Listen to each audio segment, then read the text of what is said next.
जिलाद कालीराम पीठ पर हाथ रखे लाश को ऊपर उठाता चला गया। उसने फंदा हटाया और दोनों हाथों पर लाश उठाता मंच से नीचे उतरने लगा। नीचे फर्श पर एक जगह लाश को लिटा दिया गया, फिर चेहरे से चोगा उतार दिया गया। नो, देवी सिंह ने घबरा कर चेहरा मोड़ लिया। सभी ने लाश का विकृत चेहरा देखकर चेहरा फेर लिया। अर्जुन नागपाल की आंखें बाहर को उबली पड़ी थी, जीभ बाहर निकल रही थी और होठों के कोरों से झाग बह रहा था। फिर सहसा डॉक्टर अचरेकर ने उसकी नब्ज थामी, फौरन छोड़ दी। फिर उसने स्टेथोस्कोप दिल पर लगाया, एकाएक हटा लिया। ही इज़ डेड, मर चुका है ये, अंततः घोषणा करता वो उठ खड़ा हुआ। नहीं, देवी सिंह फौरन अचरेकर के गिरबान पर झपटा। नहीं मर सकता है, बोलो शहीद हो गया है, बोलो शहीद हो गया है। Okay okay. दोनों हाथ उठाते अचरेकर ने उसका काम माना और डॉक्टर सरकारी कागजों पर रिपोर्ट बनाने बैठ गया। लाश डालो ताबूत में फौरन, देवी सिंह चीखा। बाहर पब्लिक इसकी सूरत देखेगी तो हिंदुस्तान में आग लग जाएगी। अगले ही पल सुरक्षाकर्मी उसकी लाश को कॉफिन में डालने लगे। उधर डॉक्टर ने डेथ रिपोर्ट तैयार की और अपनी मोहर लगाकर हस्ताक्षर कर दिए। फिर जज दीवान ने भी मोहर लगाकर हस्ताक्षर कर उसकी मृत्यु की पुष्टि कर दी। उसके बाद जेलर विष्णुकांत ने भी ऐसा कर अपनी गवाही इस फांसी में डाल दी। अगले 5 मिनट बाद अर्जुन नागपाल का ताबूत में बंद मृत शरीर फाटक की तरफ बढ़ रहा था। उसकी मौत से संबंधित सरकारी दस्तावेजों की एक कॉपी देवी सिंह के हाथों में थी। गेट के बाहर जैसे ही देवी सिंह ताबूत को आगे से उठाता बाहर निकला, मर गया बेचारा। नहीं, एक महिला चीखी। एक लड़की की खातिर जान दे दी दीवाने ने, बेकसूर था बेचारा। लोगों की प्रतिक्रिया गूंजने लगी। देवी सिंह ताबूत उठाए मर्सिडीज की तरफ बढ़ने लगा। जन समूह उसके पास पहुंचना चाहता था, पर सुरक्षा कर्मियों का घेरा उस तक पहुंचने ही नहीं दे रहा था। इसी दौरान फाटक से जज दीवान, जेलर विष्णुकांत व डॉक्टर अचरेकर भी बाहर निकल आए और जनता का हाथ उठाकर समझाने बुझाने लगे। हटो हटो हटो पीछे। तभी एक लड़की की चीखती आवाज़ गूंजी।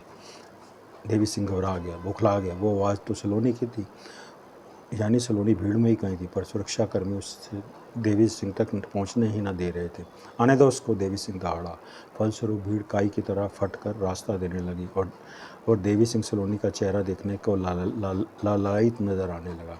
तभी भीड़ में से सलोनी का चेहरा नजर आया। वो देवी सिंह की तरफ भागती चली गई।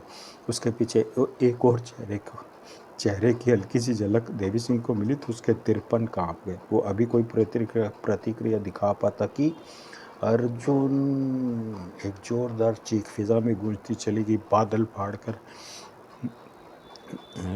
बादल फाड़कर बिजली की तरह कड़कती चली गई, मानो सारा जमाना हक बकाकर रह खड़ा हो गया।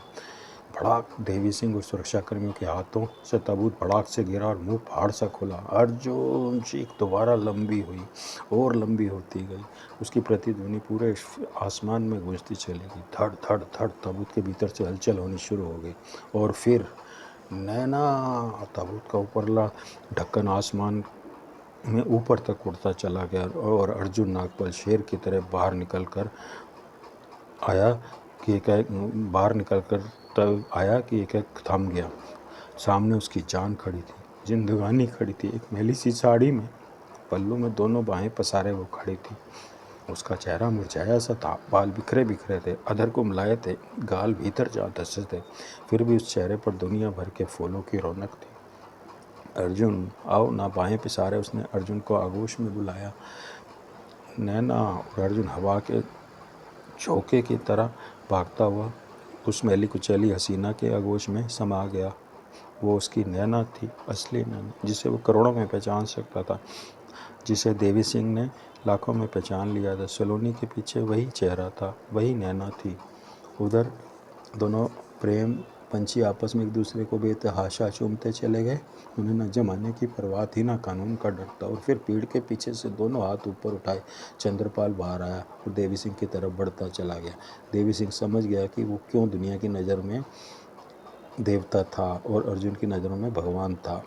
उसने अर्जुन को उसकी नैना आज लौटाई थी। जनसमूह की आंखें इस मर्मस्पर्शी दृश्य को देखकर छलकती चली गई। लोग फूट फूट कर रोते नजर आए।